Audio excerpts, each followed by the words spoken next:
بسم اللہ الرحمن الرحیم۔ حضور نبی کریم صلی اللہ علیہ وسلم کی زندگی، پارٹ نمبر 3۔ وحی کی ابتدا۔ ابن اسحاق رحمۃ اللہ علیہ کہتے ہیں کہ عبداللہ بن زبیر نے عبید بن عمیر بن قتادہ البیسی سے کہا، اے عبید، ہم سے بیان فرمائیے کہ حضور کے پاس وحی کی ابتدا کیسے ہوئی؟ تو عبید بن عمیر نے یہ واقعہ بیان کرنا شروع کیا، جبکہ حضرت عبداللہ بن زبیر بھی سامنے موجود تھے۔ راوی کہتے ہیں، میں بھی اس وقت موجود تھا۔ فرمایا، حضور ہر سال میں 1 مہینہ غار ہرا کے اندر خلوت کے واسطے تشریف لے جاتے تھے، اور جو مسکین آپ صلی اللہ علیہ وسلم کے پاس آتا اس کو کھانا کھلاتے تھے، اور جب مہینہ پورا کر کے شہر میں آتے تو سب سے پہلے خانہ کعبہ کا 7 مرتبہ طواف کرتے، پھر اپنے گھر تشریف لے جاتے، یہاں تک کہ جب یہ مبارک مہینہ یعنی رمضان اس بار پیش آیا اور یہ عظیم رات بھی آ ہی گئی جس میں نبوت سے فیض یاب ہونا تھا، تو میں سو رہا تھا کہ جبریل تشریف لائے اور ان کے پاس ریشمی کپڑے میں ایک کتاب لپٹی ہوئی تھی۔ انہوں نے مجھ سے فرمایا، اقرا، پڑھیے۔ میں نے کہا، میں نہیں پڑھ سکتا، یعنی میں ان پڑھ ہوں۔ اس پر انہوں نے مجھے اپنے سینے سے لگا کر دبایا تو مجھے اس پر موت کا گمان و خطرہ ہونے لگا۔ پھر انہوں نے مجھے چھوڑ دیا اور فرمایا، پڑھیے۔ اس پر میں نے کہا، کیا پڑھوں؟ تب انہوں نے مذکورہ بالا آیات پڑھی، جن کا ترجمہ یہ ہے، پر اپنے رب کے نام سے جس نے انسانوں کو منجمند خون یعنی لوتھڑے سے پیدا کیا، پڑھ، اور تیرا رب بڑی شان والا ہے جس نے قلم کے ساتھ سکھلایا اور انسان کو وہ باتیں سکھلائیں جو وہ نہ جانتا تھا۔ پھر حضور گھبرا گئے اور حضرت خدیجہ کو پورا حال سنایا تو وہ ورقہ بن نوفل کے پاس لے گئیں۔ وہ یہ بات سن کر چیخ پڑے، القدوس القدوس، بے شک یہ وہی ناموس عزت والا فرشتہ ہے جو موسیٰ کے پاس آتا تھا، بے شک یہ پیغمبر ہے، ان کو کہہ دو کہ اپنے قدم مضبوط کر لیں۔ نزول قرآن کریم۔ ابن اسحاق کہتے ہیں، قرآن شریف کے نزول کی ابتدا رمضان شریف میں ہوئی، جسے خود خدا نے فرمایا، رمضان کا مہینہ ایسا عظیم الشان ہے جس میں اول قرآن نازل ہوا جو لوگوں کا رہنما ہے، اور اس میں ہدایت کی کھلی نشانیاں ہیں، اور یہ حق کو باطل کو الگ الگ کرنے والا ہے۔ پھر دوسری جگہ سورۃ القدر نازل فرمائی جس کا مضمون بھی یہی ہے، اور تیسری جگہ فرمایا، قسم ہے کتاب روشن کی، بے شک ہم نے اس قرآن کو مبارک رات میں نازل کیا جو شب قدر ہے۔ پھر وحی کا سلسلہ کچھ وقت تک موقوف رہا، جس پر حضور کو بہت گرانی ہوئی اور کفار نے بھی طرح طرح کے اعتراضات شروع کر دیے، جس کی وجہ سے آپ غمگین ہوئے، تو اللہ نے پھر دوبارہ وحی کا سلسلہ شروع فرمایا، جس میں پہلی دفعہ سورۃ نازل کی، جس میں قسم ہے روشن دن کی، جب وہ قرار پکڑے کہ آپ کے پروردگار نے آپ کو نہ چھوڑا ہے، نہ آپ سے دشمنی کی ہے، اللہ۔ سورۃ الضحیٰ۔ مختلف حضرات کا قبول اسلام۔ در حقیقت سب سے پہلے اسلام لانے والی شخصیت تو خاتون کی ہے، یعنی حضرت خدیجہ رضی اللہ عنہا۔ باقی جنسی اعتبارات سے لڑکوں میں سب سے پہلے ابن اسحاق کے مطابق حضرت علی رضی اللہ عنہ پہلے مسلمان ہیں۔ آپ کی عمر جب 10 سال کی تھی، پھر حضرت زید بن حارثہ بن شرحبیل بن کعب بن عبدالعزیٰ بن لؤی القیس کلبی اسلام لائے، جو حضور کے غلام تھے۔ پھر حضرت ابو بکر بن ابی قحافہ اسلام لائے۔ آپ کا نام عتیق ہے، لیکن آپ کنیت سے مشہور ہوئے، اور آپ کے والد کا نام عثمان بن عامر بن عمرو بن کعب بن سعد بن سیم بن مرہ بن کعب بن لؤی بن غالب بن فہر ہے، لیکن ابن ہشام کے مطابق آپ کا عبداللہ نام ہے اور عتیق نام۔ ابن اسحاق نے فرمایا، آپ علیہ السلام فرمایا کرتے تھے، میں نے جس کو دعوت اسلام دی، اس کو تردد ہوا، اسوائے ابو بکر بھی ابی قحافہ کے وہ فوراً اسلام لے آئے۔ حضرت ابو بکر نے اس دعوت کو اپنے ہم نشینوں کے درمیان پھیلایا اور آپ جلد ہی کئی حضرات کو اسلام کے سائے میں لانے میں کامیاب ہو گئے۔ آپ کی دعوت سے درج ذیل اولاً سلام لائے عثمان بن عفان رضی اللہ عنہ، عشرہ مبشرہ، زبیر بن عوام رضی اللہ عنہ، عشرہ مبشرہ، عبد الرحمن بن عوف رضی اللہ عنہ، عشرہ مبشرہ، سعد ابی وقاص رضی اللہ عنہ، عشرہ مبشرہ، طلحہ بن عبید اللہ رضی اللہ عنہ، عشرہ مبشرہ۔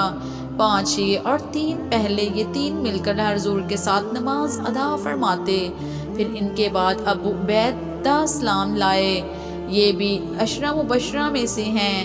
ان کا مفصل نام ہے ابو عبید عامر بن عبداللہ بن جراح بن حلال، اور ابو سلمہ بھی ایمان لے آئے، ان کا نام عبداللہ بن عبد الاسد بن حلال ہے۔ پھر ارقم بن ابی ارقم اسلام لائے، اور پھر الحمدللہ یہ سلسلہ پھیلتا گیا اور اسلام اپنے گہوارے میں لوگوں کو بلاتا رہا۔ اعلانیہ دعوت اسلام: اے رسول، جو آپ کو حکم ملا ہے آپ اس کے ذریعے حق و باطل میں فرق کر دیجئے اور مشرکوں کی تکذیب کی کچھ پرواہ مت کیجئے۔ ابن اسحاق فرماتے ہیں 3 سال تک اسلام پوشیدہ رہا، پھر مذکورہ آیت نازل ہوئی تو آپ نے کھلا اعلان فرمایا اور یہ حکم بھی نازل ہوا جس کی وجہ سے آپ کو علی الاعلان دعوت کا حکم ملا، اور اپنے اقربا کو خصوصاً عذاب الہی سے ڈرائیے۔ اور جس طرح اسلام مخفی رہا تو مخالفت بھی مخفی رہی، اب دونوں طرف سے کھلا ٹکراؤ تھا۔ تمام قریش آپ کے پیچھے پڑ گئے اور طرح طرح سے آپ کو لالچ دیا، اور جب ہر ہتھیار ناکام رہا تو پھر لڑائی اور تکلیف دینے پر اتر آئے۔ ابن اسحاق کہتے ہیں پھر تو روز بروز مکہ کے اندر قریش میں اسلام ترقی کرنے لگا، حالانکہ قریش سے جہاں تک ممکن تھا وہ لوگوں کو اسلام لانے سے باز رکھتے تھے۔ ابن اسحاق کہتے ہیں مجھے سندھ کے ساتھ ابن عباس سے یہ روایت پہنچی ہے کہ ایک مرتبہ تمام سردار ان قریش جو درج ذیل ہیں اکٹھے ہوئے، عتبہ بن ربیعہ، شیبہ بن ربیعہ، ابو سفیان بن حرث، نصر بن حرث، اسود بن مطلب بن اسد، زمہ بن اسود، ولید بن مغیرہ، ابو جہل بن ہشام، عبداللہ بن امیہ اور عاص بن وائل، حجاج کی 2 فرزند نبیہ وانبیاء امیہ بن خلف، اور بھی ان کے ساتھ چند سردار تھے۔ یہ سب ایک روز بعد مغرب کعبہ کے پاس جمع ہوئے اور حضور کو بلوایا، اور سب نے بیک ہو کر کہا اے محمد، ہم نے تم کو بات چیت کے واسطے بلایا ہے، کیونکہ خدا کی قسم ہم رب میں کسی ایسے شہر کو نہیں جانتے جس نے اپنی قوم کو ایسی آفت میں مبتلا کیا ہو جیسا تم نے ہم کو کیا ہے۔ تم ہمارے باپ دادا کو بڑا بلا کہتے ہو، ہمارے معبودوں کو گالی دیتے ہو، ہماری جماعت کو تم نے ٹکڑے ٹکڑے کر دیا، کوئی ایسی خرابی نہیں جو تم نے چھوڑی ہو۔ بس اب سن لو کہ اگر تم مال کا خیال رکھتے ہو تو ہم تم کو سب سے امیر بنا دیتے ہیں، اگر سردار بننا چاہتے ہو تو آپ کی سرداری اپنے آپ پر تسلیم کرتے ہیں، اگر بادشاہ بننا چاہتے ہو تو ہم آپ کو بادشاہ بنا دیں گے، اگر تمہارے پاس کوئی جن یا عصیب آتا ہے تو ہم اس کا علاج کروا دیں گے۔ حضور کا جواب: جو باتیں تم نے کہیں مجھ سے ان میں سے کچھ بھی نہیں، نہ میں شرف چاہتا ہوں نہ سلطنت چاہتا ہوں، مجھ کو تو خدا نے رسول بنا کر بھیجا ہے، مجھ پر اپنی کتاب نازل فرمائی ہے اور مجھے حکم فرمایا ہے کہ میں تمہارے واسطے بشیر و نذیر بن جاؤں، اگر تم ان باتوں کو قبول کرو گے تو دونوں جہاں میں تمہاری کامیابی ہے، ورنہ میں اس وقت تک صبر کیے ہوئے ہوں جب تک خدا ہم دونوں فریق کے بارے میں فیصلہ نہیں فرما دیتا۔ ہجرت حبشہ۔ اور پھر کفار نے بہت ہی مظالم و مصائب کا سلسلہ شروع کر دیا۔ محمد بن اسحاق کہتے ہیں جب آپ نے ان مصائب کو دیکھا تو تو اپنے صحاب کو فرمایا اگر تم حبشہ کو چلے جاؤ تو بہت بہتر ہوگا، کیونکہ وہاں کا بادشاہ کسی پر ظلم روا نہیں رکھتا اور وہ صدق و راستی کا سرزمین ہے، یہاں تک کہ خدا کشادگی فرما دے اور اس سختی و مصیبت کو ہم سے دور کر دے۔ چنانچہ اصحاب رسول نے حبشہ کی طرف ہجرت کا قصد کیا اور یہ سب سے پہلی اسلام میں ہجرت تھی۔ ان میں حضرت عثمان سرفرست تھے جو آپ کی صاحبزادی حضرت رقیہ جو عثمان کی بیوی تھیں ان کے ہمراہ تشریف لے گئے، اور جعفر بن ابی طالب بھی پیش تھے۔ کل یہ 83 آدمی تھے علاوہ چھوٹے بچوں کے، اور حضرت عمار بن یاسر بھی غالباً انہی میں سے تھے۔ پھر قریش کو اس پر بھی صبر نہ آیا بلکہ اپنا ایک وفد شاہ نجاشی کو ورگلانے کے لیے روانہ کیا، جن پر خصوصاً عمرو بن اساس اور عبداللہ بن ابی رابعہ تھیں، مگر ان کے مقابلے پر حضرت جعفر طیار رضی اللہ عنہ نے نجاشی کے سامنے زبردست فصیحانہ تقریر کی اور قرآن میں سورہ مریم کا دوسرا رکوع پڑھ کر سنایا جس میں مریم کا ذکر ہے۔ نجاشی اس کو سن کر رو پڑے اور کہا یہ حق ہے، پھر قریش کے وفد کو نامراد واپس کر دیا۔ ہجرت مدینہ کا کچھ تذکرہ۔ ابن اسحاق رحمۃ اللہ علیہ کہتے ہیں کہ پھر مکہ ہی میں رسول اکرم صلی اللہ علیہ وسلم کو معراج کا واقعہ پیش۔ اس وقت قریش اور مکہ میں جگہ جگہ اسلام پھیل چکا تھا۔ اس کے بعد حضور اکرم صلی اللہ علیہ وسلم اپنے صحاب کی تکالیف کے متعلق پریشان رہتے تھے اور آپ حکم الہی سے صحابہ رضی اللہ عنہ کو ہجرت مدینہ کا حکم فرما چکے تھے اور خود اپنے متعلق منتظر تھے۔ ابن اسحاق کہتے ہیں کہ جب حضرت عائشہ فرماتی ہیں آپ علیہ السلام ہر روز حضرت ابوبکر کے گھر صبح یا رات کو تشریف لاتے تھے۔ ایک مرتبہ آپ دوپہر کے وقت آئے تو ابوبکر سمجھ گئے آج ضرور کوئی نئی بات ہے، اور ابوبکر نے آپ کو اپنے تخت پر بٹھایا، اور اس وقت میں عائشہ اور میری بہن اسما ادھر موجود تھے۔ آپ نے فرمایا ان کو ہٹا دو تاکہ میں کچھ بات کروں۔ ابوبکر نے فرمایا یہ میری لڑکیاں ہیں، آپ ان سے خطرہ نہ کریں، تو حضور نے فرمایا مجھ کو ہجرت کی اجازت ہو گئی ہے۔ آپ کے اس فرمان سے ابوبکر بجائے خوشی کے رونے لگے اور عرض کیا میں نے اسی دن کے لیے 2 اونٹنیاں تیار کر رکھی ہیں۔ اور پھر رسول اکرم صلی اللہ علیہ وسلم کی ہجرت فرمانے کی خبر مکہ میں لوگوں کو بالکل معلوم نہ ہوئی سوائے ابو بکر کے، اہل کے اور حضرت علی کے۔ ان کو آپ نے مانتے واپس کرنے کے لیے اپنے پیچھے چھوڑ دیا تھا۔ پھر آپ گھر کی پشت کی کھڑکی میں سے دونوں نکل کر غار ثور جا ٹھہرے، اور ابو بکر نے اپنے فرزند عبداللہ سے فرمایا تم لوگوں کی باتیں سنو، وہ ہمارے متعلق کیا کہتے ہیں، اور اپنے غلام عامر بن فہیرہ سے فرمایا تم بکریوں سے چرانے کے لیے شام کو ہمارے قریب لے آیا کرو تاکہ ہم ان کا دودھ پیتے رہیں اور حضرت اسما کھانا پکا کر لاتی رہیں۔ اس طرح 3 دن آپ دونوں نے غار ہیرا میں بسر کر دیے۔ ابن شہام کہتے ہیں کہ حضرت حسن بصری رحمۃ اللہ علیہ سے روایت ہے کہ آپ علیہ السلام اور ابو بکر رات کے وقت غار میں داخل ہوئے تھے، اور پہلے ابو بکر اندر داخل ہوئے تھے تاکہ کوئی موذی چیز اندر ہو تو اس کو ہٹا دیں، اور ادھر قریش نے سارا مکہ چھان مارا اور اعلان کر دیا کہ جو محمد کا پتہ بتلائے گا اس کو 100 اونٹ انعام میں دیے جائیں گے۔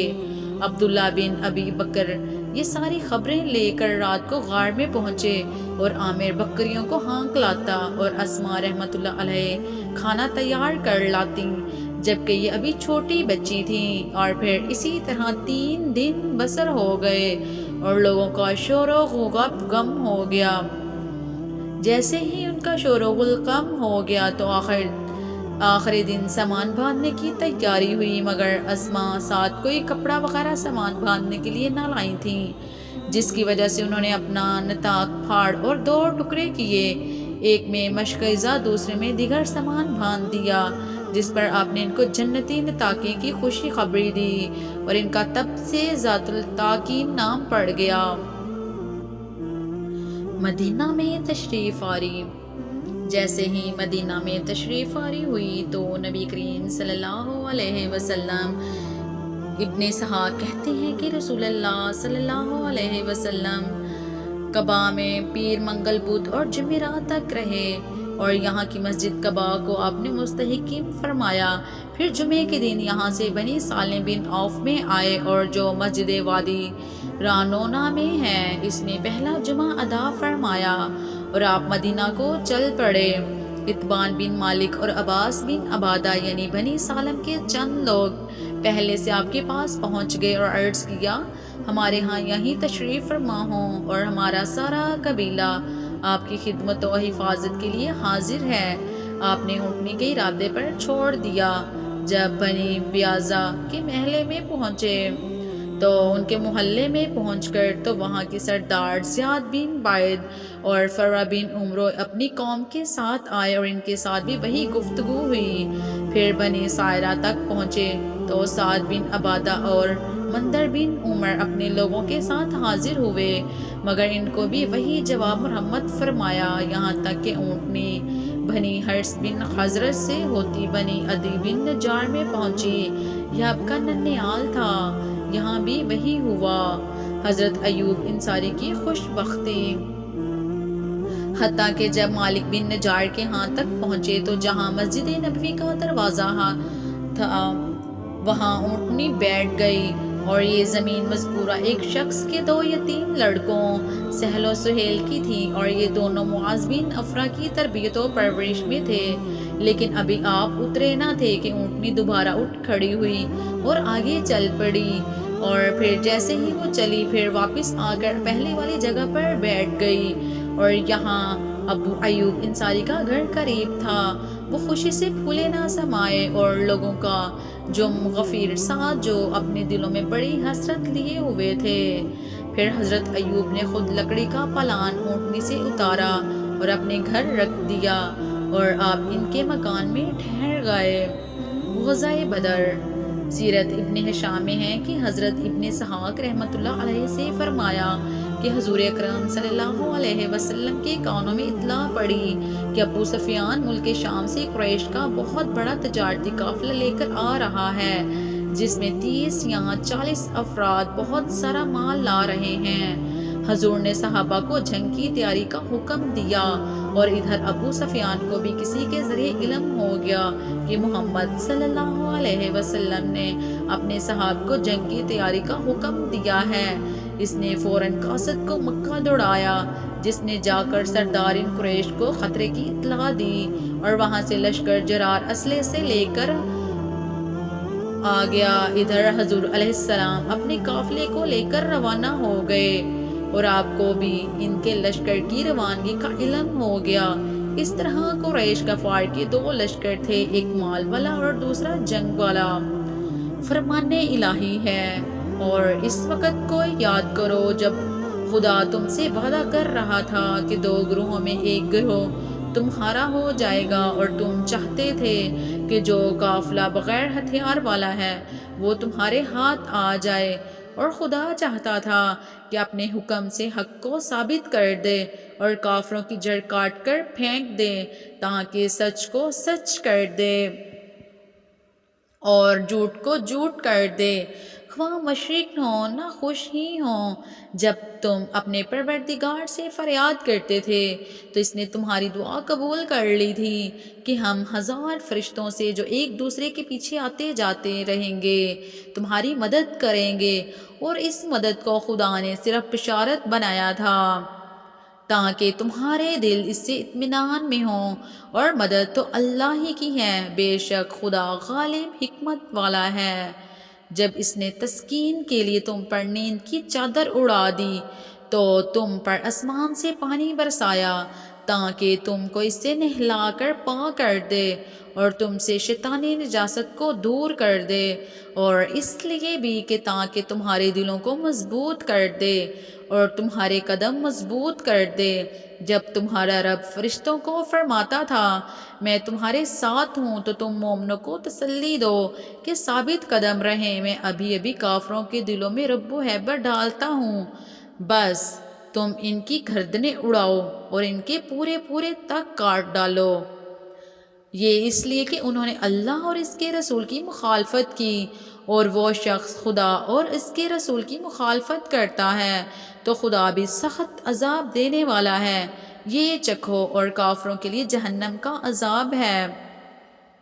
اللہ عز و جل نے یہ ساری صورتحال غزوہ بدر کے متعلق فرمائی ہے، جس میں بیان ہے کہ اللہ نے دراصل مومنوں سے ایک قافلے کو فتح کرا دینے کا وعدہ فرمایا تھا، مال والے یا جنگ والے۔ پھر مومنوں کے دل میں مال والے کی خواہش پیدا ہوئی تو اللہ نے دوسرے کو آگے کر دیا، اور اس کی وجہ سے اللہ نے خود فرمائی کہ اس سے مقصود تھا تاکہ کافروں کو نیست و نابود کر کے ان کی جڑ اکھیڑی جائے۔ اور مال والے قافلے کو اللہ نے اس طرح بچا دیا کہ ابو سفیان اپنے قریب کنویں کے پاس گیا اور پوچھا کہ یہاں کوئی آیا تھا، تو وہاں موجود شخص نے کہا جی، یہاں 2 اونٹ سوار آئے ہوئے تھے۔ ابو سفیان نے ان کی مینگنیوں کو خرید کر دیکھا تو اس میں سے گٹھلیاں نکلیں، تو وہ سمجھ گیا کہ یہاں یثرب کے آدمی آئے تھے اور جاسوسی کر کے گئے ہیں، لہٰذا یہاں ابھی نبی کا لشکر آئے گا، لہٰذا وہ اپنے قافلے کو لے کر جلدی وہاں سے نکل گیا، اور پھر ہتھیار سے لیس لشکر سے مسلمانوں کی لڑائی طے پائی۔ مسلمانوں کی تعداد 310 سے کچھ اوپر تھی اور کفار 900 سے زائد تھے، اور دونوں لشکروں نے بدر میں پڑاؤ ڈال دیا۔ صبح کو آمنا سامنا ہوا، کفار کی طرف سے عتبہ بن ربیعہ، اس کا لڑکا ولید بن عتبہ اور اس کا بھائی شیبہ بن ربیعہ پہلے پہل نکل کر آئے اور حل من مبارز کا نعرہ لگایا کہ کوئی ہے تو ہمارے مقابلے پر آئے۔ ان کے مقابلے میں انصار کے 3 اشخاص، اوف، معوذ اور ایک تیسرا آدمی جو شاید عبداللہ بن رواحہ تھے، آئے۔ عتبہ والوں نے پوچھا تم کون ہو؟ کہا ہم انصاری ہیں۔ کہا ہم تم سے نہیں لڑتے۔ پھر انہوں نے آواز دی اے محمد، ہمارے ساتھ کہ ہمارے قوم کے لوگ سردار اور بہادر بھیجو، ان کے ساتھ تو لڑنا ہماری توہین ہے۔ آپ صلی اللہ علیہ وسلم نے فرمایا اے حمزہ رحمۃ اللہ علیہ کھڑے ہو، اے علی کھڑے ہو، اے عبیدہ کھڑے ہو۔ لہٰذا یہ تینوں فوراً اٹھے اور میدان میں لپک کر پہنچے۔ انہوں نے پوچھا کہ تم کون ہو؟ تو انہوں نے شیروں کی طرح گرج کر کہا میں علی ہوں، میں حمزہ ہوں، میں عبید ہوں۔ تو وہ کہنے لگے ہاں اب برابری ہے۔ پھر عبیدہ نے عتبہ بن ربیع سے مقابلہ کیا، حمزہ نے شیبہ سے، علی رضی اللہ عنہ سے، ولید سے۔ حمزہ رضی اللہ عنہ اور علی رضی اللہ عنہ نے تو سر کاٹ کر رکھ دیا اور سارا غرور خاک میں ملا دیا، جبکہ عتبہ اور عبیدہ دونوں ایک دوسرے سے زخمی ہو گئے۔ حضرت علی رضی اللہ عنہ اور حمزہ رضی اللہ عنہ نے پھر اپنے اپنے مد مقابل سے نپٹ کر عتبہ کا کام تمام کر دیا اور عبیدہ کو لشکر میں اٹھا لائے۔ پھر کفار غیظ و غضب سے بھڑک گئے اور دونوں گروہوں میں گمسان کار پڑا، اور حضور کو دعا کرتے کرتے اونگ نے پکڑ لیا۔ اٹھے تو خوش تھے، فرمانے لگے وہ دیکھو وہ دیکھو، جبریل لشکر کے ساتھ آئے ہیں۔ اور اسی جنگ میں کافر ملعون ابو جہل کو معاذ اور معوذ 2 بچوں نے جنم حاصل کر دیا، اور اس کے علاوہ تقریباً بڑے بڑے کافر سردار مارے گئے، اور کافروں کی ہر طرف لاشیں ہی لاشیں بکھر گئیں۔ اور پھر الحمدللہ تمام جنگوں میں اسلام کا پرچم بلند ہو گیا، حتیٰ کہ مکہ بھی فتح ہو گیا۔ اس کے بعد حجۃ الوداع کا واقعہ پیش آیا۔ حج کی تیاری۔ ابن اسحاق کہتے ہیں جب ذی-القعدہ کا مہینہ آیا تو رسول اللہ صلی اللہ علیہ وسلم نے حج کا ارادہ کیا۔ اور لوگوں کو تیاری کے لیے حکم دیا۔ حضرت عائشہ رضی اللہ عنہا فرماتی ہیں کہ رسول اللہ صلی اللہ علیہ وسلم نے 25ویں ذی القعدہ کو حج کے لیے سفر کیا اور مدینہ میں ابو دجانہ سعدی اور بقول باصبا بن عرفتہ غفاری کو حکم مقرر فرمایا۔ حضرت عائشہ اور مناسک حج۔ حضرت عائشہ رضی اللہ عنہا فرماتی ہیں جب مقام مصرف میں پہنچے تو رسول اللہ صلی اللہ علیہ وسلم نے حکم دیا کہ جس کے پاس قربانی نہ ہو وہ عمرے کا احرام باندھ لے، اور یہی مجھ کو ایام آ گئے۔ پس رسول اللہ صلی اللہ علیہ وسلم میرے پاس آئے اور میں رو رہی تھی، اور انہوں نے کہا اے عائشہ رضی اللہ عنہا کیا ہوا، تم کو ایام آ گئے؟ میں نے کہا ہاں۔ فرماتی ہیں اس وقت میں یہ کہہ رہی تھی کہ کاش اس سفر میں رسول اللہ صلی اللہ علیہ وسلم کے ساتھ نہ آتی۔ ان حضرت صلی اللہ علیہ وسلم نے فرمایا ایسا نہ کہو، جو حاجی کرتے ہیں وہی تم بھی کرنا، فقط بیت اللہ کا طواف نہ کرنا۔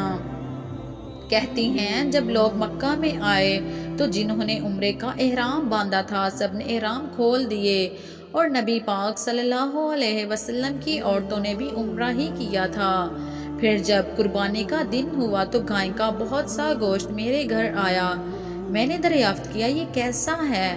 لانے والے نے کہا ان حضرت صلی اللہ علیہ وسلم نے اپنی ازواج کی طرف سے گائے ذبح کی ہے۔ پھر جب لیلۃ الحجہ ہوئی تو رسول اللہ صلی اللہ علیہ وسلم نے میرے بھائی عبد الرحمن بن ابی بکر کو میرے پاس مقام نعیم سے عمرے کے لیے بھیجا، اس عمرے کے بدلے میں جو مجھ سے فوت ہو گیا تھا۔ اور حضرت حفصہ رضی اللہ عنہا بنت عمر رضی اللہ عنہا بن خطاب کہتی ہیں کہ نبی کریم صلی اللہ علیہ وسلم نے اپنی عورتوں کو عمرہ کر کے احرام کھولنے کا حکم دیا۔ میں نے عرض کیا یا رسول اللہ صلی اللہ علیہ وسلم احرام کھولنے میں آپ کو کیا چیز منع ہے؟ فرمایا میں قربانی کے جانور اپنے ساتھ لایا ہوں، ان کو ذبح کر کے احرام کھولوں گا۔ حضرت علی رضی اللہ عنہ کی یمن سے واپسی۔ ابن اسحاق کہتے ہیں کہ حضرت علی رضی اللہ عنہ کو نبی کریم صلی اللہ علیہ وسلم نے نجران کی طرف بھیجا، وہاں سے واپس آتے ہوئے حضرت علی رضی اللہ عنہ مکہ میں آئے۔ رسول کریم صلی اللہ علیہ وسلم حج کے لیے پہلے سے آئے ہوئے تھے۔ حضرت علی رضی اللہ عنہ اپنی زوجہ حضرت فاطمہ رضی اللہ عنہ کے پاس گئے، ان کو دیکھا تو انہوں نے احرام کھول دیا تھا۔